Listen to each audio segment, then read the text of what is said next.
ከገዛ መጽሐፍህ ላይ ባሳየህ አምስቱንም የእስልምና መሰረቶች ሻሃዳ ትይዛለህ? ሻሃዳ ይዛል። በጣም ጥሩ። በፈጠራቸው አሁን ይሄን ሰውዬ ቃል ገብቷል። ልብ በሉ። ሻሃዳ ሲይዙ ግን የዘላለም ህይወት አግኝተዋል? አዎ በደንብ አግኝተዋል እንጂ አሁን እቺን ልክ ላኢላሀ ኢለላህ መሐመድ ረሱሉላህ ብለው ሲያምኑ አሁኑኑ በቃ የዘላለም ህይወት አላቸው።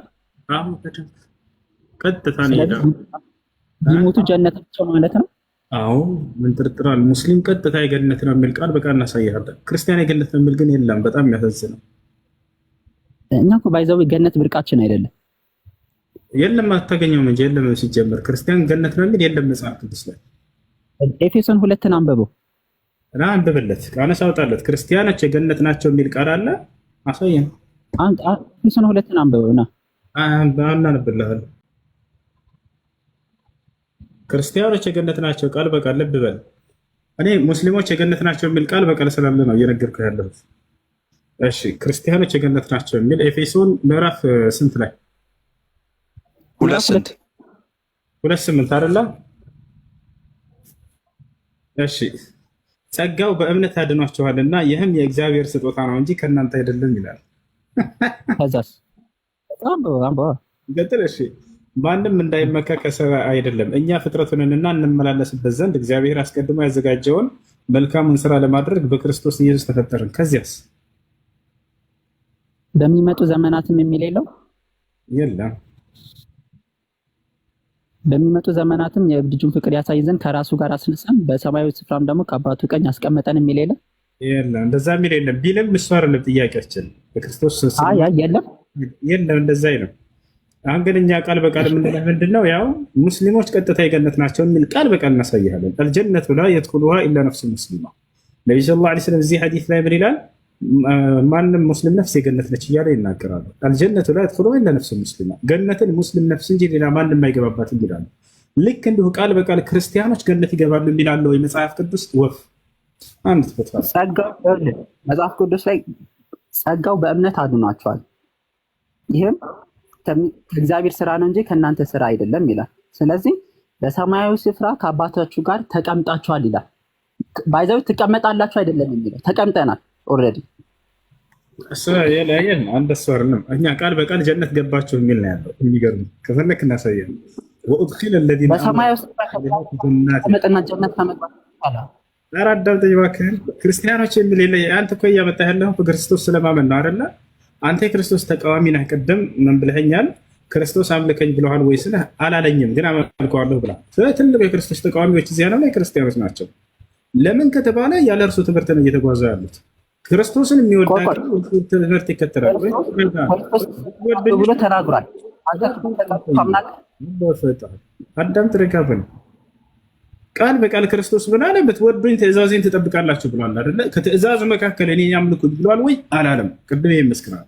ያለ ክርስቶስ ትእዛዝ የሚሄድ ሰው፣ ያለ ክርስቶስ ትምህርት የሚኖር ሰው ሁሉ እርሱ ወደ ጥፋት ነው የሚሄደው ብለህ ታምናለህ። ስለዚህ ክርስቲያኖች የክርስቶስ ተቃዋሚዎች ናቸው። ወደ ጥፋት፣ ወደ ገሃነም፣ ወደ ሲኦል ነው የሚሄዱት በክርስቶስ ትምህርት መሰረት። ገሃነም ባይዘዊ ማለት ነው። ከእናንተ ጋር ሳወራ ወይ ከኦርቶዶክስ ጋር ሳወራ ነው ትዝ የሚለኝ ክርስቲያን ገሃነም አይገባም። እሺ ኢየሱስ ክርስቶስ እንደ መጽሐፍ ቅዱስ ገሃነም ይገባል አይገባም? አይገባም። አንድ ጊዜ አነስ ወንድሙን ደንቆሮ ብሎ የሚሳደብ ወዴት ነው የሚሄደው ይላል ኢየሱስ ክርስቶስ ራሱ። የሸንጎ ፍርድ ይገባዋል ብሏል። የገሃነምስ ይገባዋል አይገባውም? ይገባዋል ብሏል ብሎ ተናግሯል። ኢየሱስ ክርስቶስ ደንቆሮ እያለ ይሳደባል አይሳደብም? ሰዎች አልተሳደበም። ተሰርቧል። አንተ አውጣለት አንድ ጊዜ አነስ የሆነውን ነው የነገረው እንጂ አልሰደበውም። እባክህ እንኳን እንደ ሁሉም የሆነውን ነው ብዬ እኮ ነው የሚያምነው። ኢየሱስ ክርስቶስ ሰዎችን ሲያናግር እናንተ ደንቆሮች እያለ ያናግራቸው ነበር። አንድ ጥቅስ ልንገር። ደንቆሮ የሆነ ደንቆሮ ማለት ስድብ አይደለም። ኧረ እባክህ አንድ ተረጋጋ። ያው እና የት ላይ ታውጣለህ? ማቴዎስ 23:17 ማቴዎስ 23:17 መጀመሪያ ደንቆሮ ብሎ የሚሳደብ ሰው ገሃነም እንደሚገባ ኢየሱስ ተናግሮ መልሶ እንደገና ራሱ ደንቆሮ እያለ ይሳደባል። ኢየሱስ አልተሳደበም። እስኪ አንዴ ተረጋጋ። እስኪ ሴም አንዴ አንተ ሰይጣን ብለህ ይሄ ስድብ ነው አይደል? ያልሆንኩትን እያልከኝ ስለሆነ ስድብ ነው። ሁሉም እኮ አይደለም እንደዛ ብሎ እኮ ነው እንትን የሚለው። አሁን እኔ ስሰድብ ጊዜ ሰውን አንተ ሌባ ስለው ጊዜ ሰርቆ ከሆነ ችግር የለውም ብሳደብ ማለት ነው። ዝሙት የሰራችን ሴት ልቅር ታለቃሉ አንቺ መጨረሻ ላይ ቃሉን ለመናገር ለመናገር ትችላለህ። ከዚያ በኋላ ስትሰራ ይቻታለሁ እኔ ትክክል የተናገርኩት ማለት ትችላለህ? አይቻልም። ያውና ኢየሱስ ክርስቶስ እዚህ ቦታ ላይ እናንተ ደንቆሮ ዕውሮች እያለ ሰዎችን ይሳደባል። ያው እናንተ ደንቆሮችና ዕውሮች ማናችሁ ይበልጣል? ወርቁ ነው ወይስ ወርቁን መቅደስ? ደማችሁ ማን? እሺ እንትን ምንድን ዙም አውት አድርገው።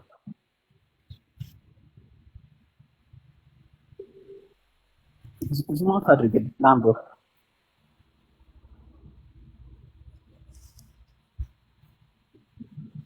አንድ ቦታ አይደለም፣ በተደጋጋሚ ነው። እናንተ ደንቆሮ፣ እናንተ የእባብ ልጅ እያለ ይሰርባቸዋል እኮ።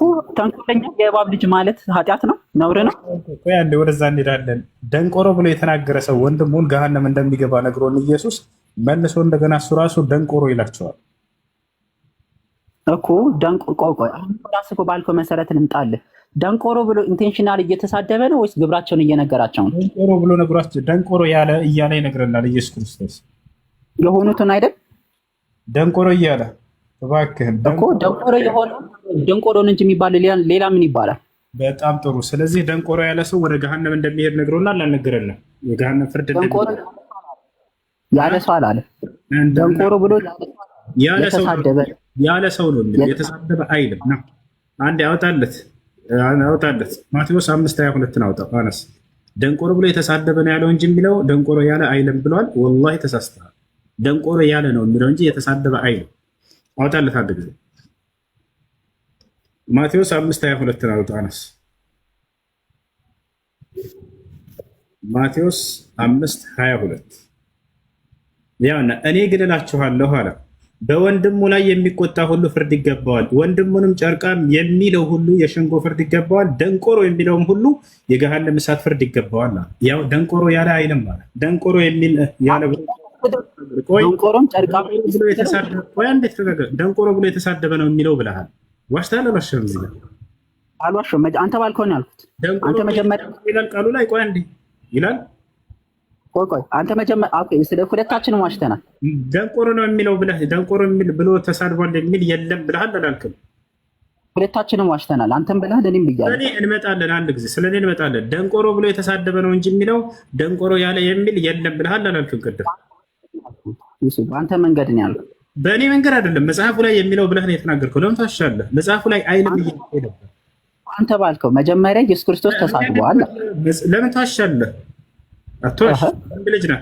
መጽሐፉ ላይ ተሳደበ የሚል ነው እንጂ የሚለው ደንቆሮ ያለ የሚል የለም አላልከኝም? አሁን መጽሐፉን ቃሉ ሳላወጣ በፊት ጥቅሱን ማለት ነው በሱ ብያለሁ። በጣም ጥሩ። ስለዚህ ደንቆሮ ያለ ሰው ምንድነው የሚገባው? እንደ ኢየሱስ ክርስቶስ ገሃነም ነው የሚገባው አይደል? አንተ መልስ። አንተም አላልክም? እባክህ እኔ ጥያቄ ነው የጠየኩህ። አንድ ጊዜ አዳምጥ። ደንቆሮ ያለ ሰው ደንቆሮ ያለ ሰው ፍርዱ ምንድን ነው? የገሃነም ፍርድ። ኢየሱስ ክርስቶስ ደንቆሮ ይላል አይልም? ሰዎችን አይልም። ግብራቸውን ነው የሚገልጠው። ግብራቸውን ነው የሚገልጸው ብዬ አልጠየቅኩህም። ደንቆሮ ብሏቸዋል አላላቸውም ነው ጥያቄው። ግብራቸውን ነው የሚገልጠው። ጥያቄው ደንቆሮ ብሏቸዋል ወይንስ አላላቸውም ነው? ደንቆሮ የሆኑትን ደንቆሮ ብሏል። እነሱ ምንድናቸው ምናምን ብዬ አይደለም የጠየቅኩህ። እባክህ ደንቆሮ ያለ ሰው ያ ሰው የገሃነም ነው ብሎ ይነግረናል አይደለ? ኢየሱስ ክርስቶስ መልሶ እንደገና ሰዎችን ደንቆሮ ይላል አይልም ነው ጥያቄው። ደንቆሮ የሆኑትን ደንቆሮ ብሏል እኮ። ስለዚህ ደንቆሮ ብሏል። እናመሰግናለን። ኢየሱስ ክርስቶስ የገሃነም ነው ማለት ነው። አይህዝና ማን ነው ገሃነም? በሽ በቃ በል። ይሄ እንግዲህ የአንተ ስቴትመንት ከሆነ አይደለም በመጽሐፉ ነው። ይሄ ሰው ቃል በቃል ደንቆሮ ያለ ሰው ገሃነም ይገባል አለ ሰዎችን። ራሱ እንደገና መልሶ ሰዎችን ደንቆሮ ይላቸዋል። ቀደም እኮ ራስህ ተናግረኸው። ቀደም እኮ ራስህ የሚሰርቅን ሰው ሌባ ማለት ወንጀል አይደለም ብለሃል። ስለዚህ እኔ አላልኩም ይሄ ስህተት ነው እንዲህ አይባሉም ነው እያልኩ ያለሁት። እንደ ምሳሌ ሰጠው።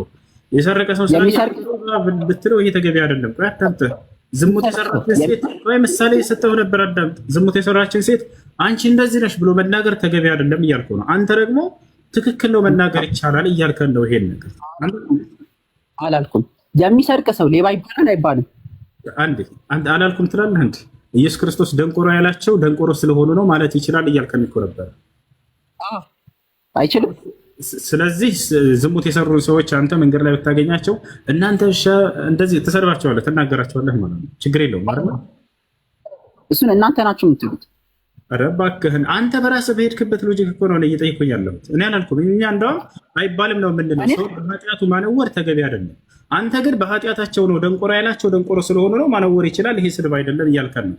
በዚሁ መሰረት የሆነ ኃጢአት የሰራን ሰው ሲሰርቃ የሆነ አንዳንድ ሰው በሰዎች መካከል አንተ ሌባ እያልክ ትጠራዋለህ። ይሄ ተገቢ ነው? ባይዛዊ ሌባ ማለት ኃጢአት አይደለም፣ ነውርም አይደለም። ስለዚህ ዝሙት የሰሩ ሰዎች ሴቶችንም ብታገኝ መንገድ ላይ እናንተ ምናምን ትሰድባቸዋለህ። እንደዛ ብለህ አይደል? እናንተ ዝሙተኞች ነው አልላቸው። ለምን? በሰሩ ስራ እኮ ነው የምትላቸው። ምን ችግር አለው? ችግሩ ምን መሰለ? እኔም ኃጢአተኛ ነኝ ያለው ኢየሱስ ክርስቶስም ደንቆሮ የሆኑ ሰዎችን ደንቆሮ በማለቱ ችግር ላይ ወድቋል ማለት ነው። እናመሰግናለን። ይሄ እኮ ራስህ ጠይቀህ እኮ ራስህ እኮ ነው የምትመልሰው እኮ። እኔ ልዛም እያደረግኩ ነው። ምን ማለት ነው? አንተ አንድን ሰው ደንቆሮ ስለሆነ ደንቆሮ ቢባል ችግር የለውም ማልከን ግልጽ ነገር ነው። እሺ ዝሙት የሰሩ ሰዎች እናንተ ዝሙተኞች ብላቸው ችግር አለው ወይ ስለ ጊዜ አዎ ችግር አለው አይባልም ማለት። ስለዚህ እነዚያንም ደንቆሮ ናቸውና ደንቆሮ እያልክ መጣራት ተገቢ አይደለም ነው። እኔ ነኝ ማለት ኢየሱስ ይችላል። ኢየሱስ ኃጢአት ስለሌለበት ማንንም መኮነን ይችላል። ስለዚህ አንድ ሰው ኃጢአት ከሌለበት ሰዎችን ቢኮነን ችግር የለውም ማለት ነው አይደል? ኃጢአት የሌለበት ሰው የለም። ኢየሱስ ክርስቶስ ራሱ አለበት። ወደ እሱ እንመጣለን አንዴ። ስለዚህ አሁን አንተ ኃጢአት ከሌለበት አንድ ሰው ሰዎችን ቢኮነን ችግር የለውም ነው የምትለው አይደለ? ያ መኮነኑ ራሱ እንደ ኃጢአት ነው የሚቆጠረው። ምክንያቱም ራሱ ምን አለ? ደንቆሮ ያለ ወደ ገሃነም ይሄዳል ብሎ ጥፋት እንደሆነ ገለጸ። ራሱ መልሶ እዛ ላይ መውደቁ ኃጢአት ላይ መውደቁን ያሳያል። ያኛ ወንድም እሱን ደንቆሮ የሚለው እሱም ራሱ ደንቆሮ ነው። ሁሉም ኃጢአተኛ ነው። ስለዚህ ወገናችን ኃጢአት ላይ የወደቁ ሰዎችን በኃጢአታቸው ማነወር ይሄ ተገቢ አይደለም። ይህ የጻድቅ ሰው መንገድ ያካሄድ ራሱ አይደለም። ጥፋት ላይ ካያቸው በተለይ እሱ አስተማሪ ከሆነ አዳምጥ፣ በቃ አንድ ይረጋል። ያንን ደንቆሮ የሆኑበትን ነገር በስነ ስርዓት ቃላቶችን እየመረጠ ሊያስተምራቸው ነው የሚገባው። ገብቶሃል አይደለ? እንዴት ማስተማር እንዳለበት አንተ እየነገርከው ነው። በደንብ ነው የምነግርህ። ደንቆሮ ተገቢ አይደለም። ኢየሱስ ክርስቶስ እንደ መጽሐፍ ቅዱስ ላይ ያለውን ነው። በነገራችን ላይ እኛ መሲሁ ዒሳ ዓለይሂ ሰላም ሰዎች እንዴት ብሎ እንደሚያናገር ቁርአን ላይ ንገር። ያ በኒ እስራኤል ይላቸዋል። እናንተ የእስራኤል ልጆች ሆይ ይላቸዋል። ጥፋት ላይ ያያቸው እያጠፉ እንደሆነ እያወቀ በክብር እናንተ የእስራኤል ልጆች ሆይ፣ የያዕቆብ ልጆች፣ የዚያ የነብይ ልጆች ሆይ ብሎ በክብር ነው የሚያናግራቸው የነበረው። መጽሐፍ ቅዱስ ላይ እናንተ የእባብ ልጆች እያለ ያናግራቸዋል። ይሄ ተገቢ ነው? የነቢዩላህ ዒሳን ቦታ ይገልጻል፣ ክብሩን ይገልጻል። ብራዘር እሱ እንዴት ነው አንቆለባብሶ ስላናገር አይደለም ክብሩ የሚገልጥ። የእናንተ ኢሳና የመጽሐፍ ቅዱስ ኢየሱስ ክርስቶስ አንድ አይደለም፣ አይገናኙም። ትክክል። የተረገመ ነው አይደል? ኢየሱስ ክርስቶስ መጽሐፍ ቅዱስ ላይ እኛ ጋር የተባረከ ነው። አሁን የእናንተን የተረገመ ነው ማለት አልችልም። ክፉ ነገር ስላለ መጽሐፍ ቅዱስ ላይ ኢየሱስ ክርስቶስ የተረገመ ነው ብለህ ታምናለህ አይደለ?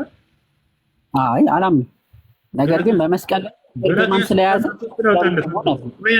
እኔ የተባረከ ነው ብዬ አምናለሁኝ፣ እሱ የተረገመ ነው ብሎ ያምናል። እንደ መጽሐፉ እኛ ጋር ቃል በቃል ወጀዐለኒ ሙባረከን ይላል። የተባረከ ነው መሲሁ ብለን እናምናለን። እነሱ ጋር መርገም ነው የተረገመ ነው ብለው ያምናሉ። ገላትያ 3:13 አውጣለት አንዴ አነስ። አውቀዋለሁ ብራዘር አውቀዋለሁ። በመስቀል ላይ ገላትያ 3:13 ምን ይላል? በእንጨት ላይ የሚሰቀል ሁሉ የተረገመ ነው ይላል። ኢየሱስ ክርስቶስን ያጠቃልላል አያጠቃልልም? ይሄ መረገም ያጠቃልላል። ጎበዝ። ስለዚህ ኢየሱስ ክርስቶስ ተረግሟል አይደለ? በእንጨት የሚሰቀል ሁሉ የተረገመ ተጽፏል። ክርስቶስ ስለኛ እርግማን ሆኖ ከእርግማን ዋጀን። ስለዚህ በእንጨት ላይ የተሰቀለ ሁሉ የተረገመ ነው ሲል ጊዜ ክርስቶስን ያጠቃልላል አይደለ? ያጠቃልላል። ስለዚህ ክርስቶስ የተረገመ ብለህ ታምናለህ? ያሳዝናል። ክርስቶስ በእኔ ምክንያት ስለተሰቀለ እሱ እርግማን ሆነ፣ እኔ ደግሞ ጽድቅ ሆንኩ። እሱ በእኔ ምክንያት እያልክ ራስህን ሸውድ። ግን የተረገመ ነው ብለህ ታምናለህ። እኔ ግን የተባረከ ነው ብለህ ምናምነው ሱራ መርየም ላይ እንዳውጥለት መሲሁ ምን እንዳለ ወጀዐለኒ ሙባረከን አይነማ ኩንት፣ በየሄድኩበት ስፍራ የተባረኩኝ ሆንኩኝ እያለ የተባረከ አድርጎታል አምላካችን። አንድ አይደለም ነው የምልህ። የእናንተን ኢሳ ዓለም አያውቅም። አይገናኝም እንጂ እኔም እኮ እያልኩህ እኮ ነው፣ እያገዝኩህ እኮ ነው። አንተ የተረገመ ነው ብለህ ታምናለህ፣ እኔ ደግሞ የተባረከ ነው ብዬ አምናለሁ። ገብቶሃል አይደለ? ኢየሱስ ተሰቅሏል ብለህ ታምናለህ? ምን እነዛ ወንበዴ አይሁዶች አምላክ ያለህ አሳልፎ አልሰጠውም፣ አክብሮታል፣ ወስዶታል ብዬ ነው የማምነው። አንተ ግን ለነዚያ ለወንበዴዎች አሳልፎ ሰጥቶታል ብለህ ታምናለህ አይደለ?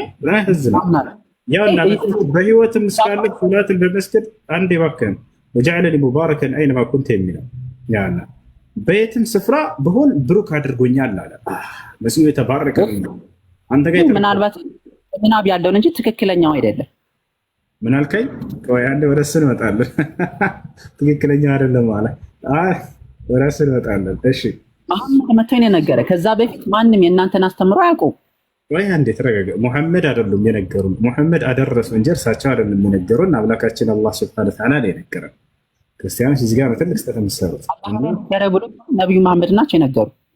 ስለዚህ ከአምላክ ዘንድ እንጂ የመጣው ነቢዩ መሐመድ ሰለላሁ ዐለይሂ ወሰለም ከራሳቸው አይደለም። እሺ ወማ የንጢቁ ለእኔ ነገረኝ፣ እኔ ደግሞ ለእናንተ እነግራቸዋለሁ ብሎ ነው የነገራችሁ። ከዛቸው በፊት እናንተ አይነት አስተምሮ እባክህ ነበር። እሺ ሙሴ ነቢይ ማን የነገረህ አንተ? መጽሐፍ ቅዱስ ይነግረኛል፣ እስራኤላውያንም ይነግሩኛል። አልጠየቅኩም። ከሙሴ በፊት ሙሴ ነቢይ መሆኑን የነገረህ አንድ ነቢይ ማን ነው? ሙሴን የምናውቀው ከዚያ በፊት አንድ። ከማን በፊት? ከሙሴ በፊት። ከሙሴ በፊት ማንም አያውቀው የጌታ ሰው በራሳቸው ወጥመድ የሚያዙት። ስለዚህ ከነቢይ መሐመድ በፊት ማንም የሚያውቀው የለምና አልቀበልም። ከክርስቶን ሙሴንም ከሙሴ በፊት ማንም የሚያውቀው የለምና መቀበል የለብህም ማለት ነው። ሙሴ ምን ብዬ በራስና መሰፈር ማለት ይሄ ነው። ሙሴን የመቀበል ግዴታ የለብኝም።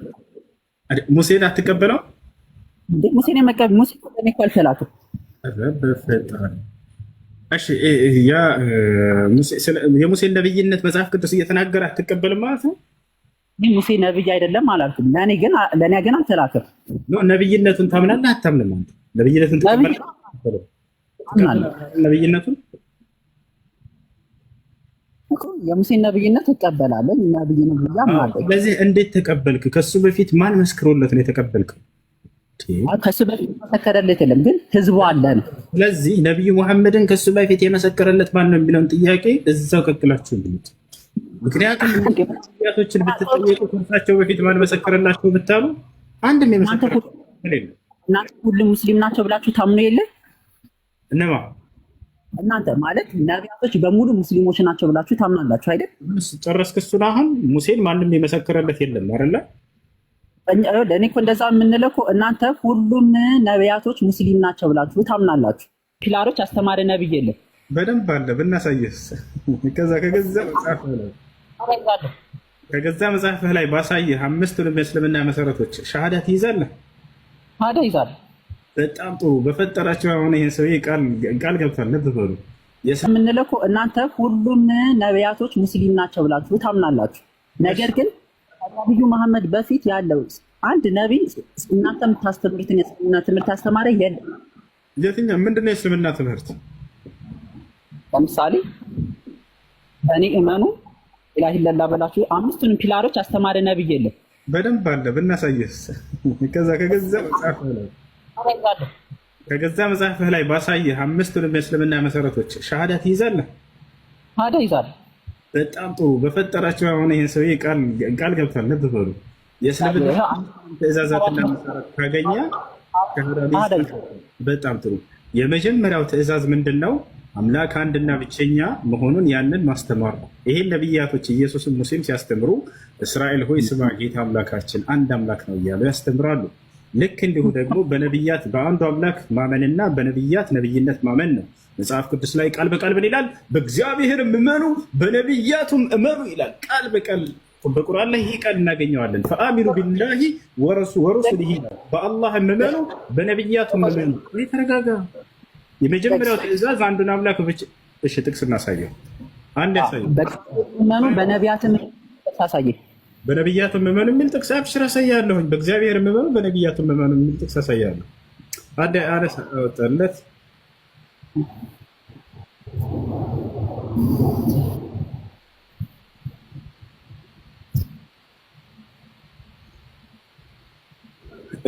እሺ ሁለተኛ ዜና ምዕራፍ 20 ቁጥር 20 አወጣለት። በእግዚአብሔር እመኑ በነቢያቱም እመኑ። የመጀመሪያው የሻሃዳ ቃል በአንዱ በአላህ ማመን በነቢያትም ማመን የሚለው ነው። ላኢላሃ ኢለላህ ሙሐመድ ረሱሉላህ። እሺ ሁለተኛ ዜና ምዕራፍ 20 ቁጥር 20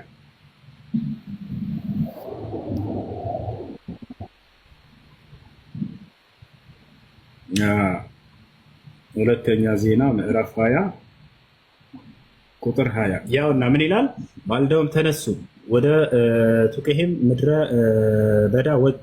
ሲወጡም ኢዮሳፍጥ ቆመና በይሁዳና በኢየሩሳሌም የምትኖሩ ሆይ ስሙኝ፣ በአምላካችሁ በእግዚአብሔር እመኑ ትጸኑማላችሁ፣ በነቢያቱም እመኑ ነገሩም ይሰላላችኋል አለ። ያሰዳ እዚህ ጋር ሻዳ እያያዙ ነው አሁን የሚሉት። እባክህን አንዴ በአምላካችሁ እመኑ በነቢያቱም እመኑ የሚለው በነቢያቱም እመኑ የሚለው የቱ ጋር ነው አልከን? ያው እና እዚህ ጋር አሳየን እኮ አሳያል። ሻዳ ለመያዝ ነው ይሄንን ያሉት። አሁን ጥያቄሽ እየቀየርሽ ነው። ሻዳ ለመያዝ ነው የእስልምናን መሰረቶች ያሳየን ያልከው አይደለ? ቀጥታ እያሳየን ነው። እናንተ የእስልምና መሰረቶች የምትይዙት ሻዳን ለመያዝ ነው አይደለም? በአንድ አምላክ ማመንና በነቢያቶች ማመን የሚለው የመጽሐፍ ቅዱስ ትምህርት እንደሆነ እያሳየናል እኮ። እኔ ከአሁኑ እኮ ያመጣሁት እኮ በነቢያትን ማመንና በእግዚአብሔር ማመን በእስልምና ሻዳ ነው አይደለም? ወደ እሱ እንመጣለን። አንዲት ጥያቄህን እየቀየርክ ቆያለህ። አምስቱንም እንትኖች መሰረቶች እናሳይህ። መጀመሪያ አሳዩኝ አምስቱንም የእስልምና መሰረቶች ብለህናል አይደለ? በነቢያቱም እመኑ የሚለው የቱ ጋ ነው ብለህ ጓልክብን። አሳየ ጥቅስ ካላየሁ አልክ። ቃል በቃል እዚህ ጋር በነቢያቱም እመኑ የሚል ቃል አይተሃል አላየህም? አለ። ሻሃዳ ለመያዝ ነው። በጣም ጥሩ። እባክህን አንዴ ሻሃዳ ማለት ምን ማለት ነው ታውቃለህ?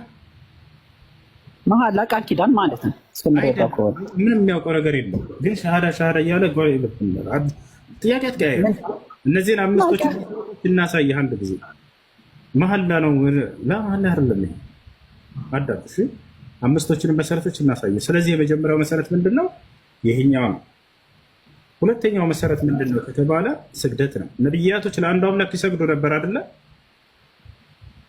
በደንብ በጣም ጥሩ። ሶስተኛው መሰረት ምንድነው? ጾም መጾም ነው። ነቢያቶች ይጾሙ ነበር አይደለ? ለአምላክ በደንብ በጣም ጥሩ። ከዚያ በፊት ሶስተኛ ምንድነው? ምጽዋት ይሰጡ ነበር አይደል? ነቢያቶች ዘካ ከገንዘባቸው በደንብ በጣም ጥሩ። አምስተኛው ምንድነው? ወደ መካ በመሄድ ሐጅ ያደርጉ ነበር አይደል? ነቢያቶች እንደ መጽሐፍ ቅዱስ አያደርጉም? ያደርጋሉ። አሁን ባሳየህ መጨረሻ ሻሃዳ ነው የቀረው። ስለዚህ አሁን መካ ሄደው ሐጅ እንደሚያደርጉ እናሳየው።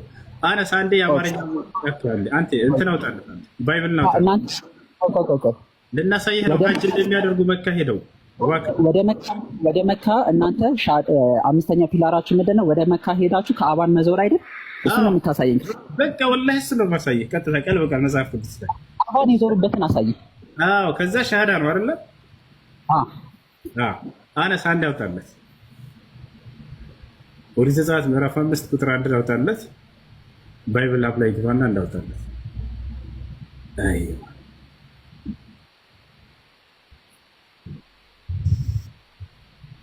ኦሪት ዘጸአት ምዕራፍ 5 ቁጥር 1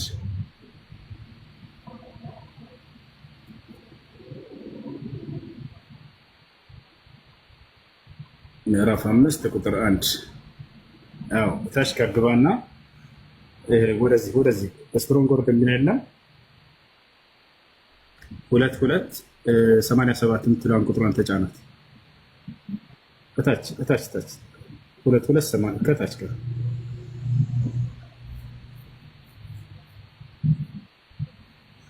እሱ ጋር ወደ አማርኛ ቀይርለት።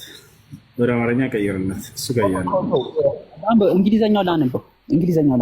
እሺ አንብብ፣ ችግር የለም። ወደ መካ ሄዳችሁ ሐጅ አድርጉ የሚለውን ነው ማየት የሚፈልገው። ወረድ አድርገት። እሱ ጋር ስለ ሐጅ ታች ወረድ አድርግለት። ትንሽ አውርድለት። ትንሽ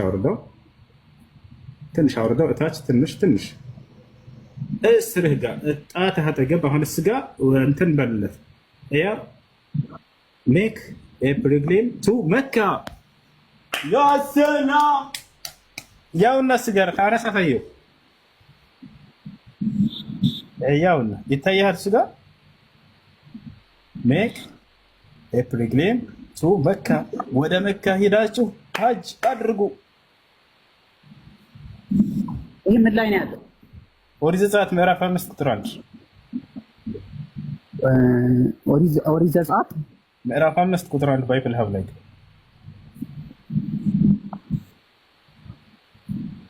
ሂብሩን ሲያሳይ የሂብሩን ቀጥታ ወደ እንግሊዝኛ እዛ ጋር ቀይር። ያውና የሂብሩ ቃል እዚህ ጋር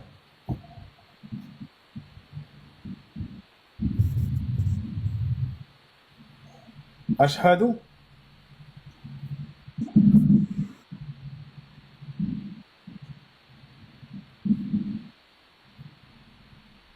አማርኛ አድርገውን እኛ የምናንብበው እያሉ ነው። ወደ አማርኛ ቀይርላቸው። አንስ እዛው ላይ አረብኛ እኮ ነው የሚለው። ኧረ እንግሊዝኛ አብሽር፣ ወደ አማርኛ ቀይርላቸው እዛው ላይ። አረቢክ ነው ያወጣው። ኧረ ችግር የለውም። አንተን ላይ ያስቀምጥልሃል፣ በእንግሊዝኛ ያስቀምጥልሃል። አረበኛውን አይደለም። እዛው ላይ ወደ አማርኛ ቀይር ትችላለህ።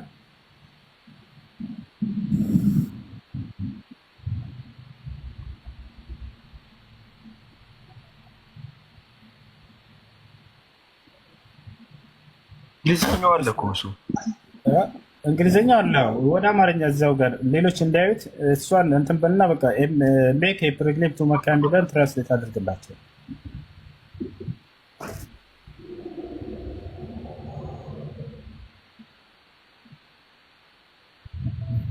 እዛ ጋር ያለ ትራንስሌት አድርገው። አልመጣም አለኝ ትራንስሌሽን። ኮፒ ብዬ ጉግል ላይ ልግባው። ኮፒ አድርጎና ጉግል ላሳያቸው። እሺ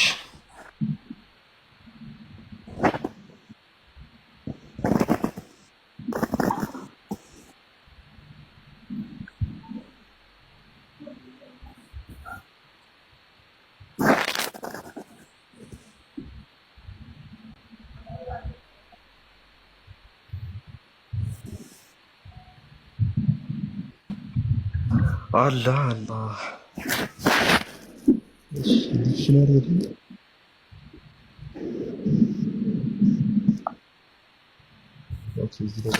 ይኸው ትራንስሌሽን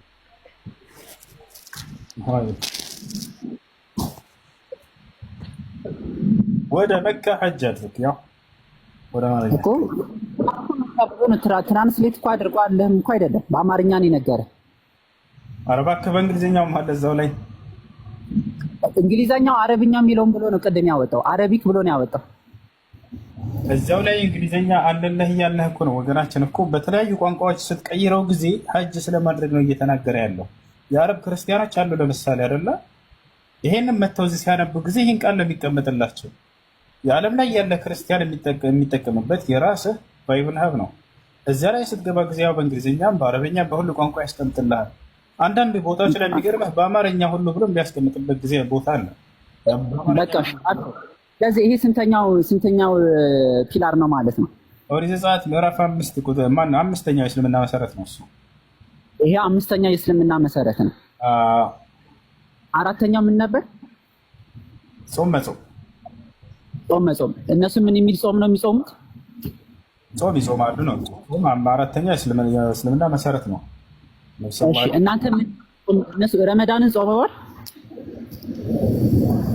ወደ ዝርዝር ጥያቄ እየሄድክ ነው። እናንተ የምትጾሙት ረመዳንን ነው። የቀደሙት ሙስሊሞች ረመዳንን ጾመዋል? ወደ ዝርዝር ትሄዳለህ? እኔ እሄዳለሁ፣ ችግር የለውም። ግን ወደ ዝርዝር እየሄድክ ነው። ወደ ዝርዝር እየሄድኩኝ ነው። እነዚህ መሰረቶቹ እነዚህ ትዕዛዛቶቹ አሉ። ግን በቃ ወደ ረመዳንን ማየት ፈልገዋል ይሄ ሰውዬ። አዎ ያለፉት ነብያቶች እንደ መጽሐፍ ቅዱስ አሁንም ሰርፕራይዝ ነው የማደርግህ፣ ረመዳንን ወር ነበር ሲጾሙ የነበረው። ምን ትላለህ? ረመዳን ወር ምን ማለት ነው? ረመዳን ወር በጨረቃ ወራት አቆጣጠር 9ኛ ወር ነው። ነብያቶች መጽሐፍ ቅዱስ ላይ ሲቆጥሩ የነበረው በጨረቃ ወራት አቆጣጠር ነው። 9ኛ ወርን ሲጾሙ እንደነበር ማስረጃ ላሳያለሁ። ቆይ እናንተ ረመዳን የምትጾሙት ቁርአን የወረደበት ቀን ነው። ማን ቁርአን የወረደበት ወር ነው ብላችሁ ነው የምትጾሙት አይደል? እየቀያየርክ ጥያቄ እየሄድክ ነው ወገናችን። ነው አይደለም? ይህ ሁሉ ላለመስለም ነው አይደለ? እኔ ምን እንዴ አሁን እኮ የያዝነው እኮ እውነት ነው። እናንተ ረመዳንን የምትጾሙት ትዕዛዝ አሳየኝ። አሁን ወደ መካ ሄዳችሁ ሀጅ አድርጉ የሚለው ነው የቀረኝ። ከዛ ሻሃዳ አልከን ጨረስክ እና እሱን ካየህ በኋላ ደግሞ ተመልሰህ ጾሙ የትኛውን ወር ነው ሲጾሙ የነበረው? ይሄ መካን እንዳብራራሃት አራቱንም አላብራራኸው እኮ። እሺ አሁን ረመዳን ላሳየህ። እሺ የረመዳንን ወር ሲጾሙ እንደነበር ነብያቶች አሁን መጽሐፍ ቅዱስ ላይ ባሳየህ ሻሃዳ ትይዛለህ ነው አይደል?